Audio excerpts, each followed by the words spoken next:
Students, are you ready? So the first question has come from the faculty. Okay. So, Dr. Rahul, welcome to UCMS. I am Dr. Arun Sharma. I am currently looking after the research program, but I had the opportunity to be associated with the drug abuse control program in USA. I was on a NIDA fellowship, and my mentor was Dr. Wallace Mandel from Johns Hopkins School of Public Health. For a year I was there. And we had the opportunity to look at the correction centers and the rehabilitation program of drug substance abuse. I want your opinion and your advice that in India, in spite of the office of the UNDCP located in India, we do not have the mainstreaming of substance abuse as a public health problem. It is still being seen as a law and order issue and dealt in that way. So, what lessons you would like to bring to India from the US example, which can do the mainstreaming and recognize substance abuse as a mental health problem primarily, and then look for more correction centers rather than the prisons for them? I want your opinion on that. Thank you, Doctor. So, for students, I told you there was a quiz, and Dr. Gupta is going to be monitoring here. So, what is the budget control of my office? Okay. So, in United States, it used to be 90% went to law and order, 10% went to public health. Today, we propose now a 46 billion, 57% goes to public health, and 43% goes to law and order. So, we've done the thing that what you mentioned for 50 years in the United States. It has not worked. So what we always advise for other countries, including India, is you don't have to take 50 years to have a failed policy. You can change early. You can learn from other countries. And the important lesson we had, which we're turning around now, is addiction is a brain disease. And just like diabetes, you will not tell a person with diabetes, hey, just eat right, exercise, and don't worry, you'll be fine. Heart disease, you will not say that. We treat people, sometimes lifelong, for these diseases. Just like that, addiction is also a brain disease. And we need to recognize that, remove the stigma out of the system. And when in America, there are 48 million people with addiction today. And a fraction of them in treatment, basically. So the numbers are really high in India also. But we need to take it as a public health problem, you're right, as first and foremost, invest in it, all the public health prevention, intervention, harm reduction, treatment, and recovery. Just 2 weeks ago, I did a press conference with a state governor, Republican, opposite party, Governor Sununu in New Hampshire, and the chief medical officer of Google, like a big Google, and talked about why it's important to help people in recovery, treatment, and then recovery. Because recovery is a lot more about than treatment. It's about getting a job, housing, transportation, all those things. And when you do that, you can actually help people survive and do better. It helps the economic aspect as well. So I think it's important that for a country like India, you don't go through the same problem for 50 years before recognition. Latin America countries had been telling us for a long time, and we never listened until now. So this administration now is looking at this as a primarily public health problem, but also a national security and economic prosperity problem. Thank you. Thank you, sir. Any other questions? Yes, please. Oh, lots of questions suddenly. Okay. Good afternoon, sir. My name is Tanishka Singh. I'm a first-year student.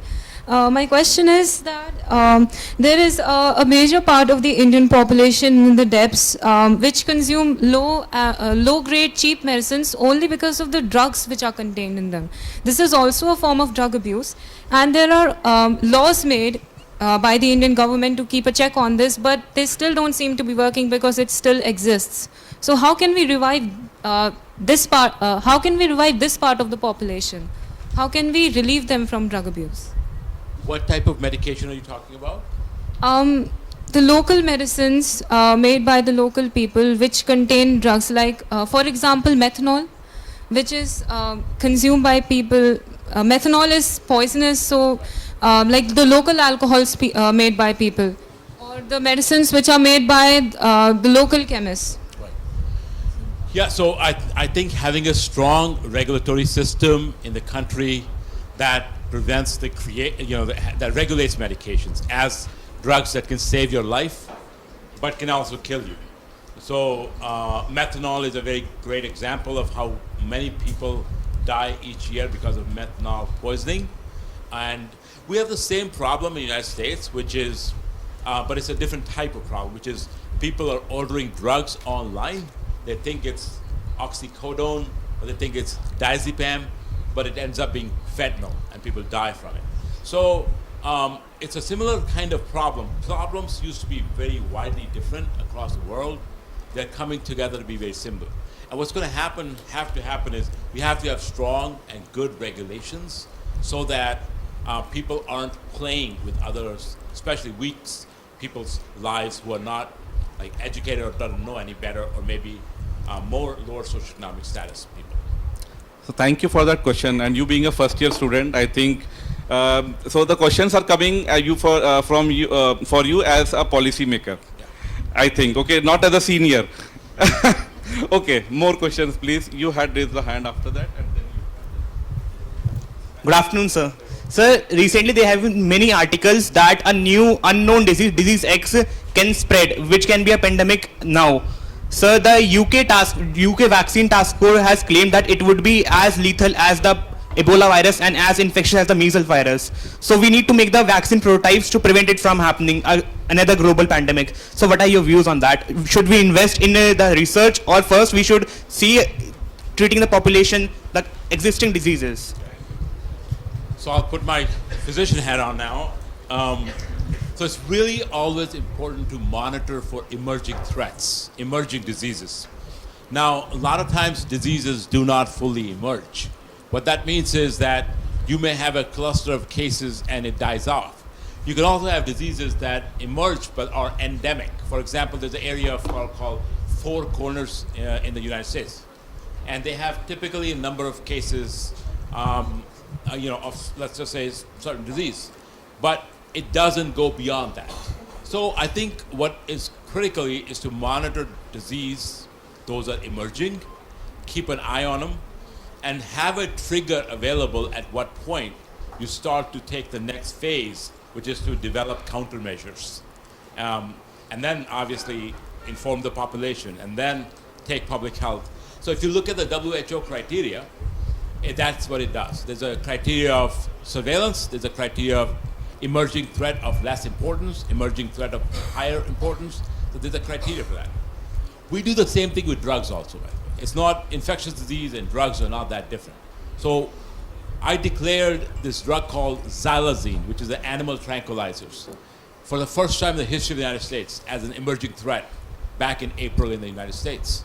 So we found enough data that it's become a problem now. And so we started taking action against it. So they're very similar, communicable and non-communicable, especially drug threats. But the important piece is having a strong surveillance program that is monitoring, and its investment in as monitoring for emerging threats. thank you, sir. Sir, I would like you to share some bittersweet memories from the classrooms of UCMS or from the hostels of UCMS. Okay, I'm coming.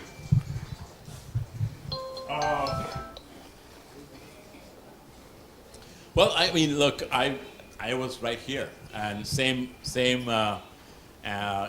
these same desks, same place, same everything.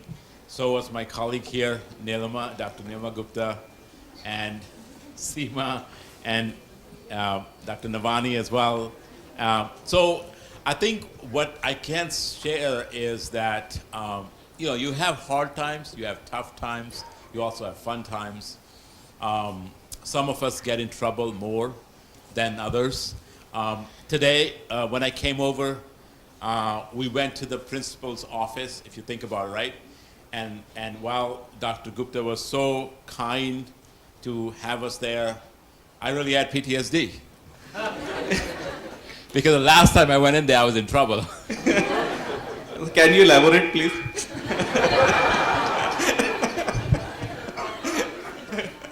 I mean, there were many stances, but one time we had a colleague of ours that had a situation who was hospitalized, and I think some of us went up there to ask the principal, why can't we get one of the buses to take us to see her and take the day off? You might remember that.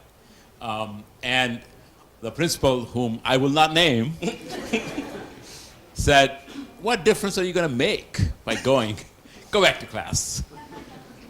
Again, it's a perspective. Maybe he was right, but at the time it didn't feel right. So, Thank you. We took it hard. Thank you, sir. You wanted.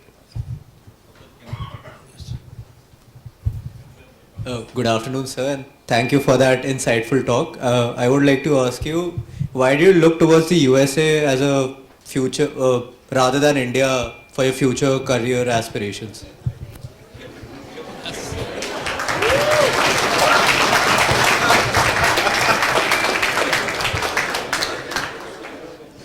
I could ask you the same question in 5 years and you'll be on the other side.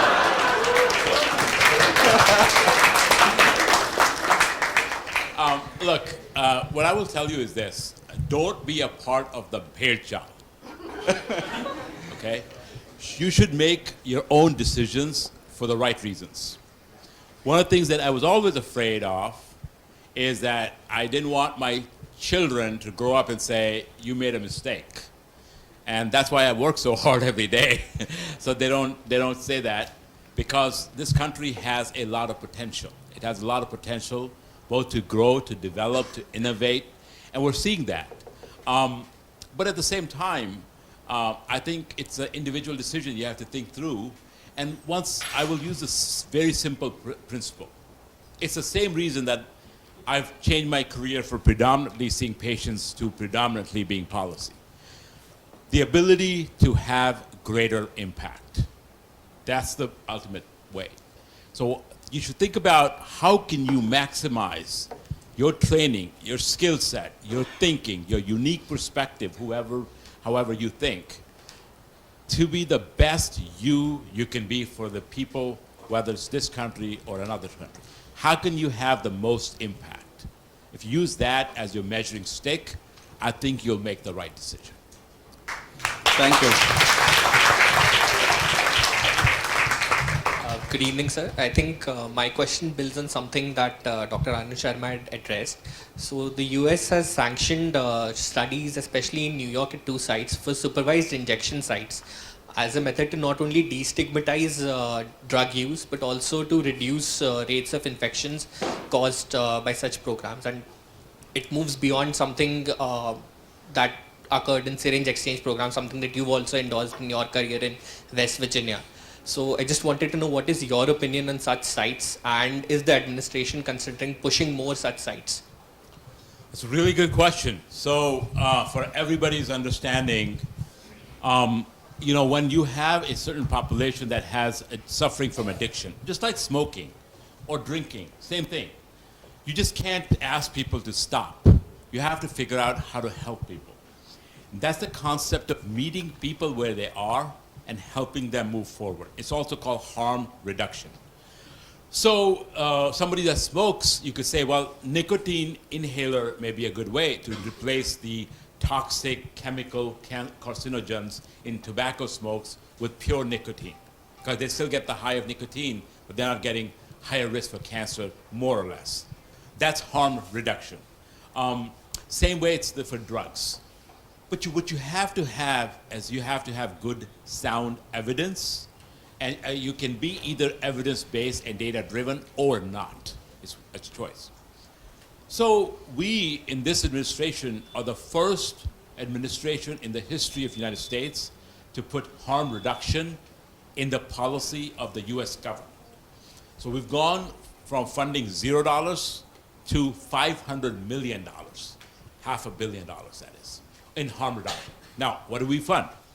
We fund naloxone, which is an opioid overdose reversal medication. We fund syringe service programs, which is exchanging needles that people use to spread oftentimes HIV, hepatitis, others with clean needles. I just saw that at SPYM program today in Mubarakpur, that they're also doing it. And we went to fund drug testing strips because drugs like fentanyl, 50 to 100 times more potent than heroin or morphine, they can be hidden in drug supply.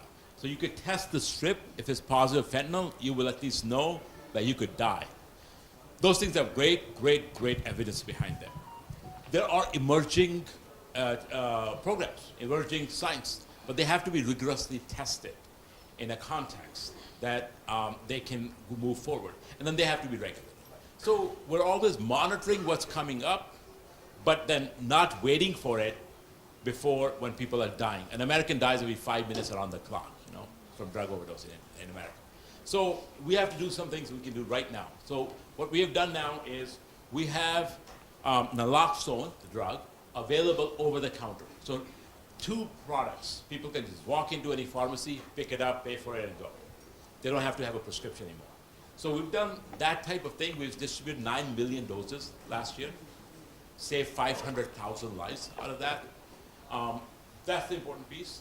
And then again, whether it's consumption sites, it's other sites, there will always be experiments that keep going on, and we just wait for the full evidence, and then we look at the policy from there. Thank you, sir. Dr. Shukla Das wanted to ask it. Just a technical question. As a policy maker, how does your the investment strategies versus, because we are celebrating the World Antimicrobial Awareness Week from 18 to 24, and antimicrobial resistance is rising. So, and there are in the market, as you said, there are thousands, 4,000, so many drugs, oncology drugs. Antimicrobials today, there may be 30 undergoing trials. Why such less antibiotics are on trial? And what are your strategies when you take a policy making decision versus antimicrobial versus the other drugs? So I'll answer the part of antimicrobial and then go back to the part about how do you efficiently execute policy, how do you invest in policy. And I'll use drugs as an example for that.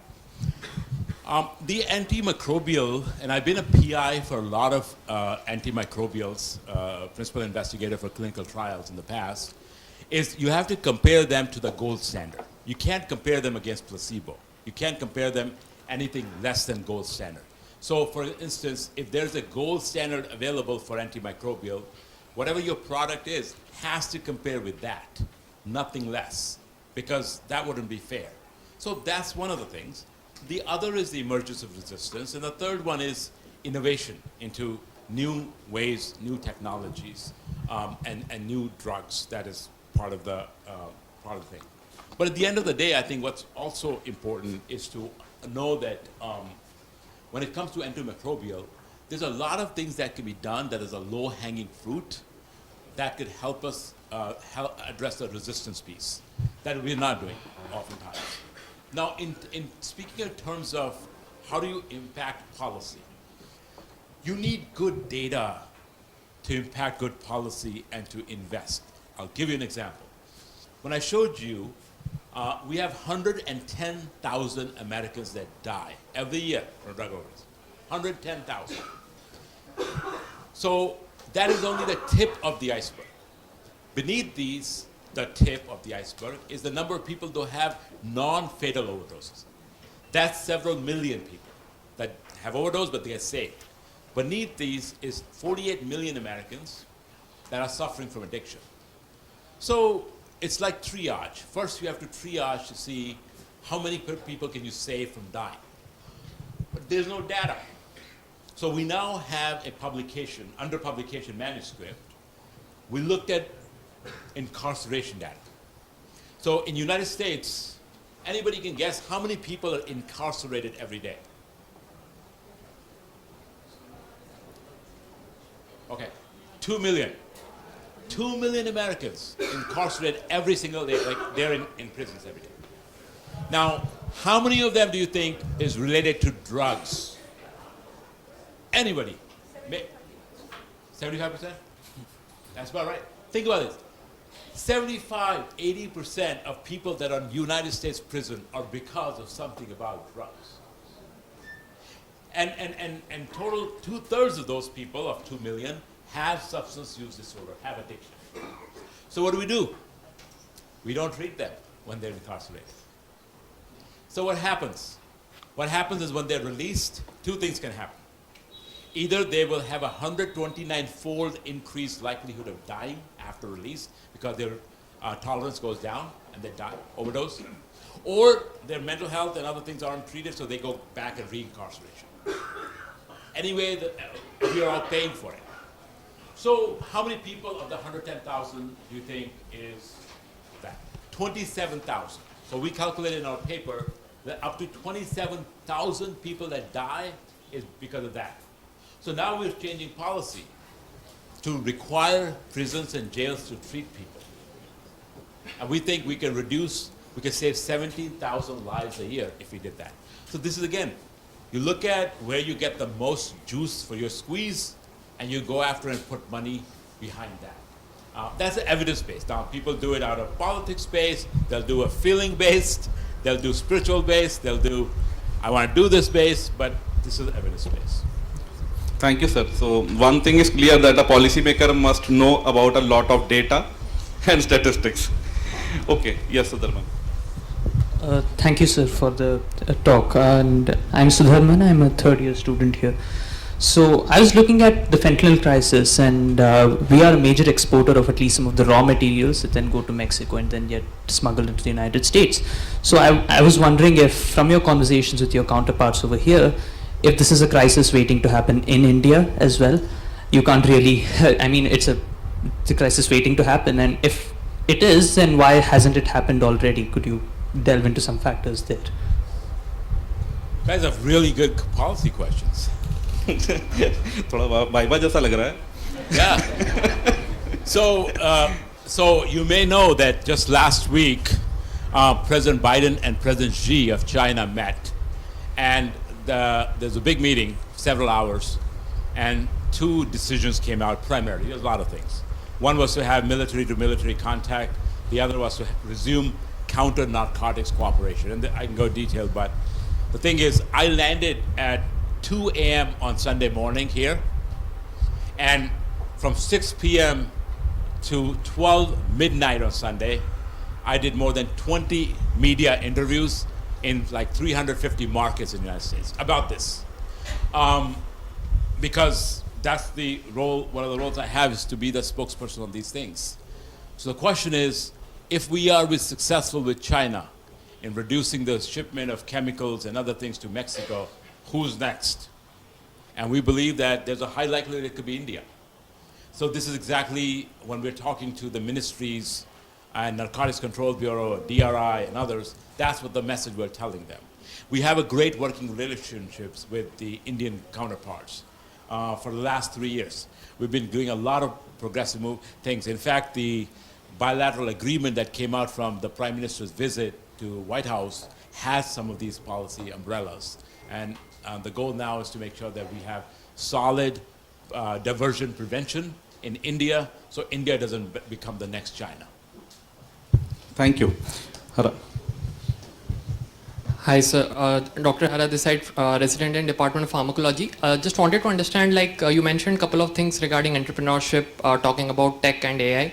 So we all are listening about Sam Altman firing and joining Microsoft as a CEO in the different capacity. So just wanted to understand, like, how do you think the role of tech, primarily tech startups working in the space of generative AI, and also you talked about data modeling. So how they're collaborating with the US drug policy bodies, and going forward, what's the future you think of?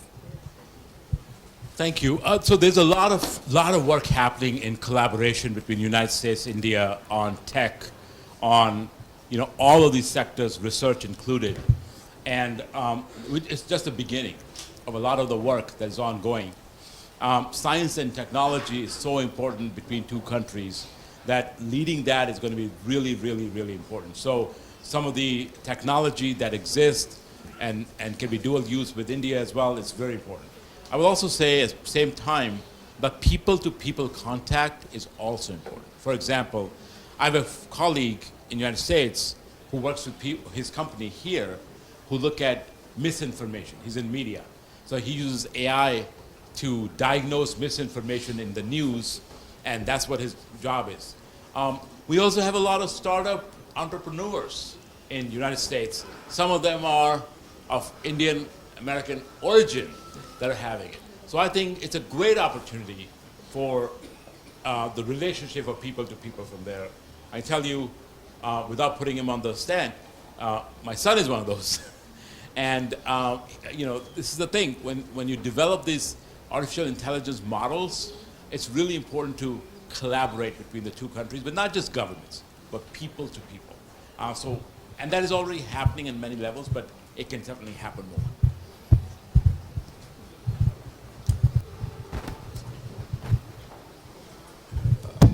Hello, everybody. Sir, I had the same question what Amir sir had, but I thought we had a reserved, conservative answer from your side. So I'd like to hear Seema ma'am's perspective on it. Seema ma'am, please tell how was in the college and how have you seen him evolve from the back benches of the UCMS to having a seat at the Oval Office and all that. Please share it.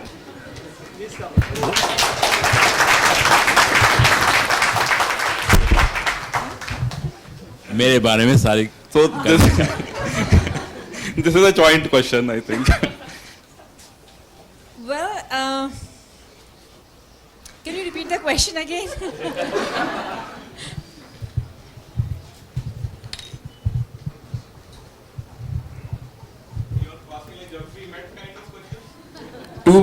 Two parts to the question. One, how was he in the college? What were his hobbies? Was he a romantic and all that? If you just excuse my intrusion and all. Second, how have you seen him evolve? What changes did you see in his personality when he was in, I presume, on the backbenches of the UCMS, as he told us, and to the Oval Office and meeting and having dinners with the most powerful people on the planet? So I will tell you, my son, one of my son is here with us. So, I always clean it up. Yeah, I'm just gonna clean it up. So the first thing, in our time there were few girls, like in a class of 100. So there was just like 9 or 10 girls, right, Nilima? Yeah. So most of the girls, they were in the Lady Harding Medical College. So we have the scarcity of girls. There was like 90 boys. The one thing that I liked about Rahul, because there's a lot of boys. A lot of competition. Yeah. Rahul was always sincere. He was very sincere. That's what I liked about him. He will say something and he will do it. Yeah. But yes, of course, he was very shy. He was very shy. And in fact, I was the one who proposed, right?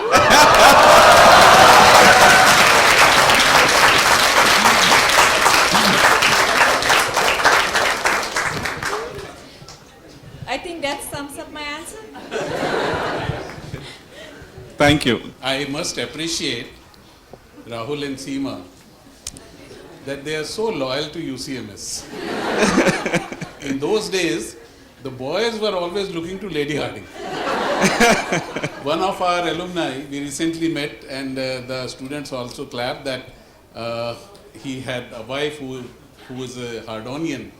So now the girls are enough. I think more than 50% are girls, so remain loyal to UCMS. Thank you, Dr. Rahul and Dr. Seema. Yes, you. Hello, sir. So my question is probably not directed to the policy maker, Dr. Rahul Gupta, rather a senior from the UC family. So my question will be, as an Indian who ventured into America as a doctor, then as a policy maker, how do you advise us students who are sitting here to find our niche and, exactly like you said, not follow the bhed chal for the diverse opportunities that are present apart from India, in India as well, but apart from India, into a different culture, everything, and how to actually tap into those plethora of opportunities that lie in front of us, and exactly like how to carve a niche for ourselves so that probably in the next 30 to 40 years, some of us would be sitting on that side of the dais rather on this side. Well, that's part of my aspiration, right? So that's a subsection of UR. But here's the ultimate thing. You know, we worry about, oh, so-and-so is going to copy my idea or my work or my paper on exams. I can tell you, I've done all of those things.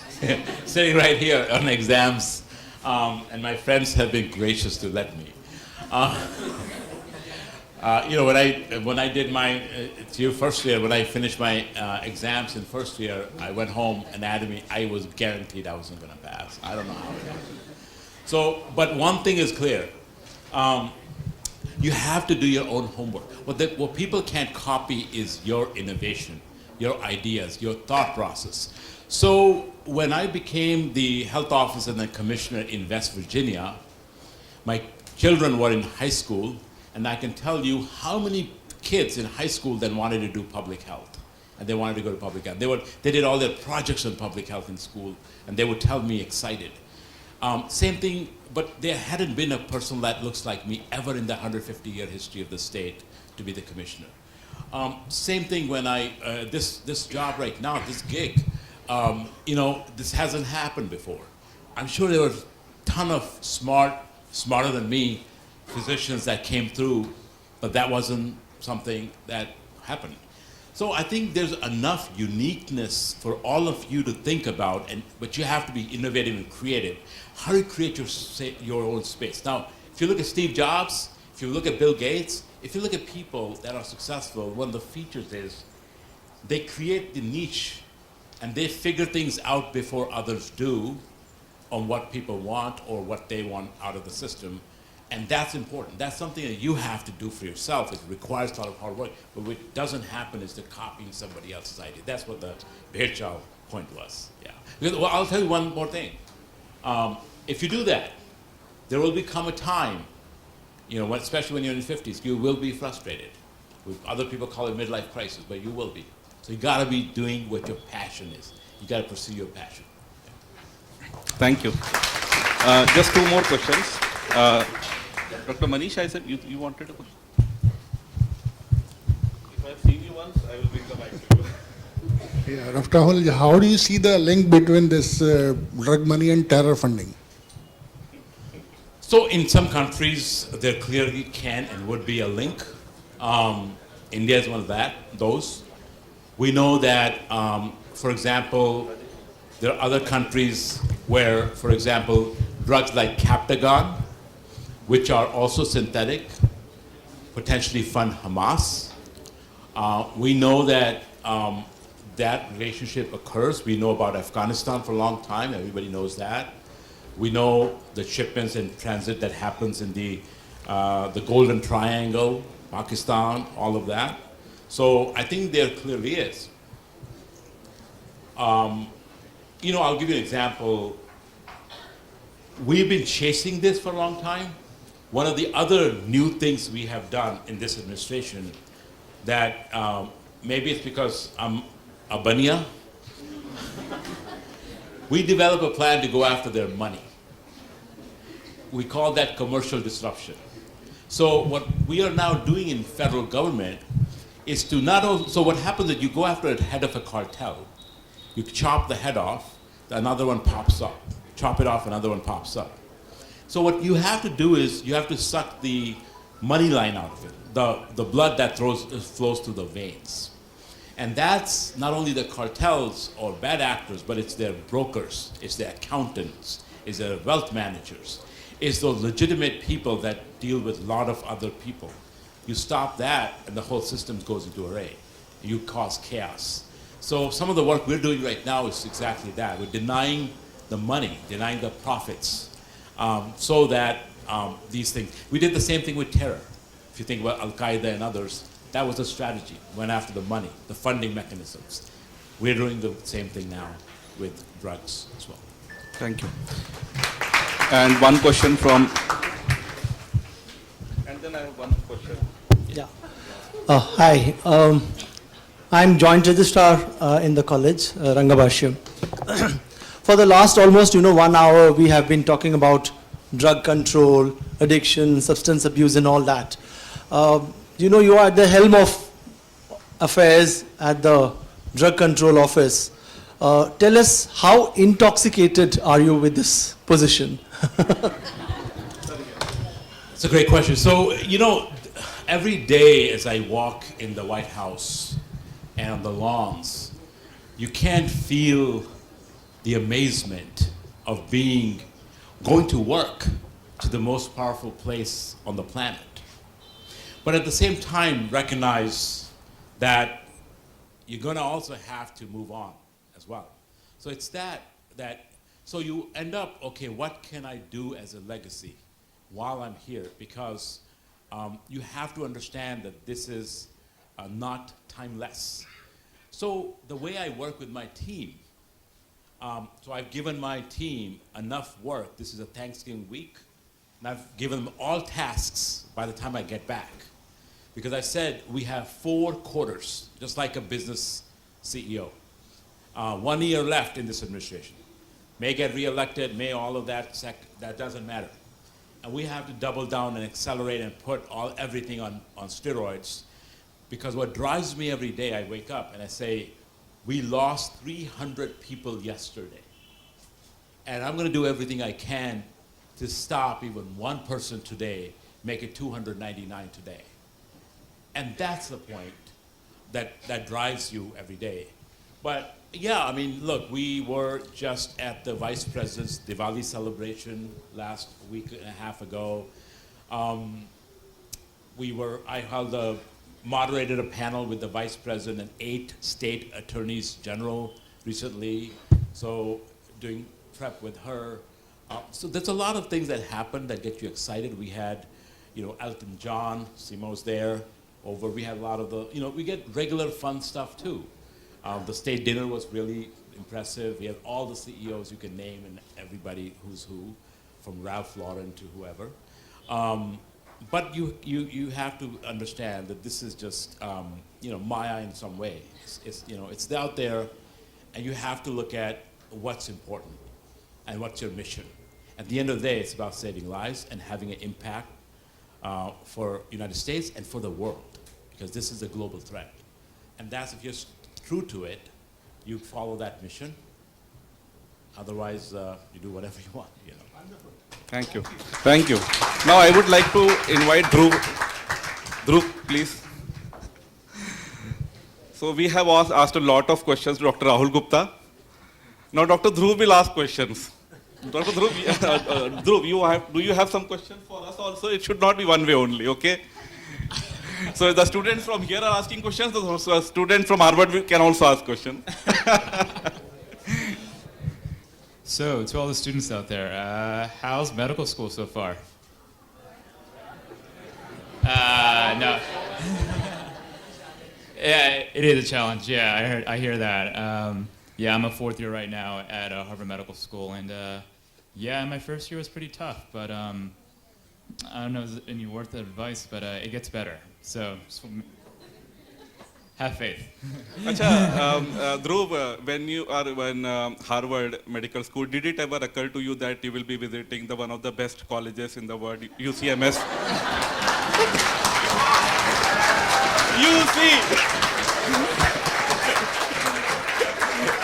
Okay, that was not a question. Just for fun. Okay, I understand. It's all right. It's okay. It's okay. I remember when I was applying to medical school during my last year of college, and I asked my parents, do you think I would have a shot at UCMS? Yeah, wow. They're like, no.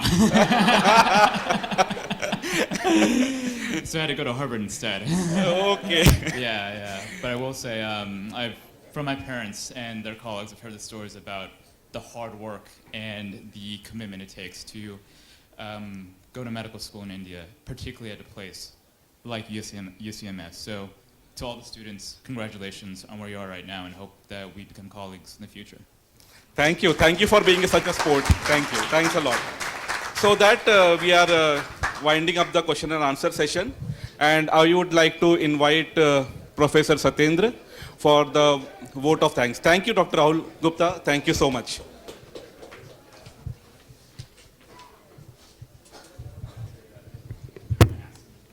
Thank you so much, Dr. Amir.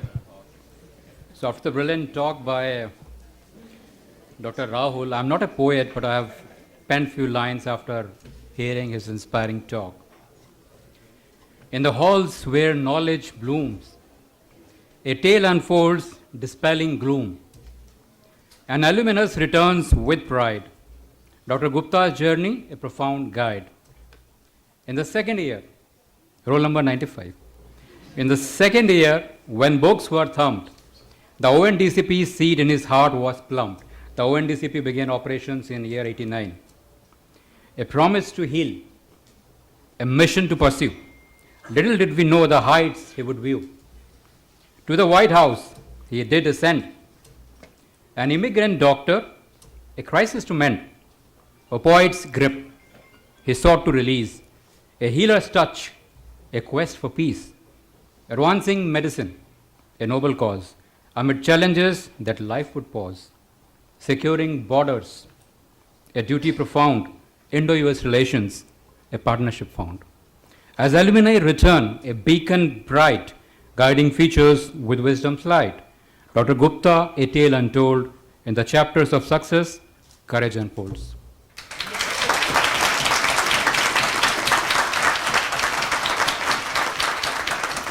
This event marks a momentous, gigantic occasion, reigniting memories right from the mess timings to Lady Harding to all those sort of things, forging connections from Harvard to UC, seeking inspiration within our institution. The presence of Dr. Rahul Gupta, Dr. Seema Gupta, both from the 1988 batch, and Abdullah, this is to respond to your query, that the batch 1988, the class of 1988, was the most romantic year, batch in the sense we have had an example in front of us, but also there was a year when two very romantic movies were released. Not the first row. Anybody can answer? Aay Mere Humsafar from QSQT, Qayamat Se Qayamat Tak, and Keh Do Ki Tum Ho Meri Varna from my favorite Anil Kapoor's Tezab. Alongside our trailblazing alumni, Dr. Tyagi as well as Dr. Divya, this has truly illuminated our halls, the lecture theatre one, with the radiance of achievement and the promise of what our alma mater instills in every student. Our heartfelt gratitude goes to Dr. Bindu Kumar, who is not here, but he was the person behind all this, and Dr. Rohtagi for initiating this dialogue, and to Professor Unga and Mr. Applegate, the US Embassy, for taking this forward. A special thanks to the media as well as the All India Radio for their presence, and we hope that this remarkable story will be shared far and wide. My sincere appreciation to all the wonderful students, the faculty members, the staff who are present over here, because they work tirelessly behind the scenes. The list is extensive, so I'm not going into the details, but on behalf of the entire UCMS and GTPH fraternity and the international cell of UCMS, we express our profound gratitude.